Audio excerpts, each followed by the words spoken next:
Subscribe saar halkan si aad u hesho muuqaal walba oo aan halkan soo gelino. Mahadsanid. beriga tuulayar waxaa ku noolaa nin alwaax jara ah. ninkaas maalin kasta wuxuu u bixi jiray keenta si uu u jiro alwaaxyada.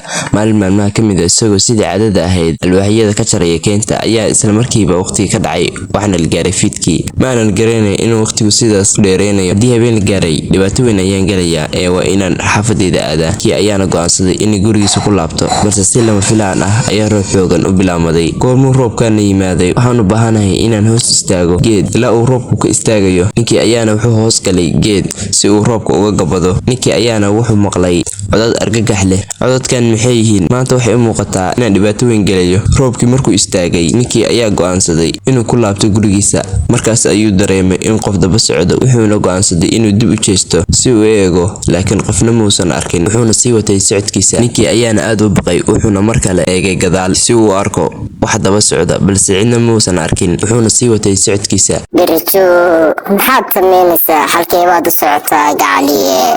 Ninkii markuu arkay naagta ruuxaanta ahayd oo gadaashiisa ka hadlaysa ayuu wuxuu xasuustay hadalkii dadka tuulada oo ahaa haddii qof kuu yeero habeenkii adigoo keynta ku jira ha u jeesan si aad u aragto. maanta waxaan gelayaa dhibaato weyn.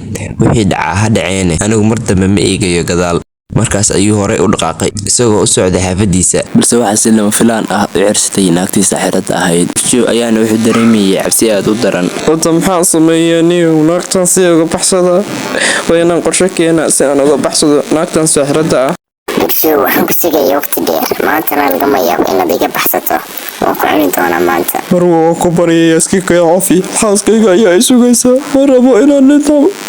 maya maanta lagama yaabo inaa iga badbaado, xataa tin kuu taal in cafiye ma rabi. oorta ayaan kaa jarayaa, ma fahamtay maanta? Joe markuu maqlay hadalkaas aad ayuu u cabsaday wuuna cararay. naagtii saaxirada ahayd ayaa iyadoo qaylinaysa soo cirsatay Berijo. ilaahu iga badbaadi naagtan saaxirada ah. waxay rabtaa inay runta ilaahu iga badbaadi, ilaahu iga badbaadi. Berijo ayaana kasoo baxsaday naagtii saaxirada ahayd wuxuuna yimaaday tuulada. xaaskayga iga fur albaabka, waan isoo cersanay, xaaskayga iga fur, naag saaxirada ayay cersanaysaa. xaaskii Berijo ayaana furtay albaabka. Joe ayaana isagoo ordaya galay gudaha. Cali maxaa kugu dhacay oo aad la ordaysay? xaaskayga tan maanta igu dhacday haddaan kaaga sheekay waad nixi doontaa. maanta waxaan ka badbaaday naagtii saaxirada ahayd ee keynta joogday. waxaan uga badbaaday si dhib badan. Cali sidee baad berri u aadi doontaa keynta? xaaskayga waxaas waxba ilama aha. waxaan dhigi doonaa beri qorshe naagta saaxirada ah kadibna alwaaxyadeeda ayaan keynta kasoo jaranayaa. subaxdii Joe oo weli cabsi ku jirto ayaa haddana wuxuu u baxay keynta si uu alwaaxyo uga jaro. wuxuuna bilaabay inuu alwaaxyada jarjaro.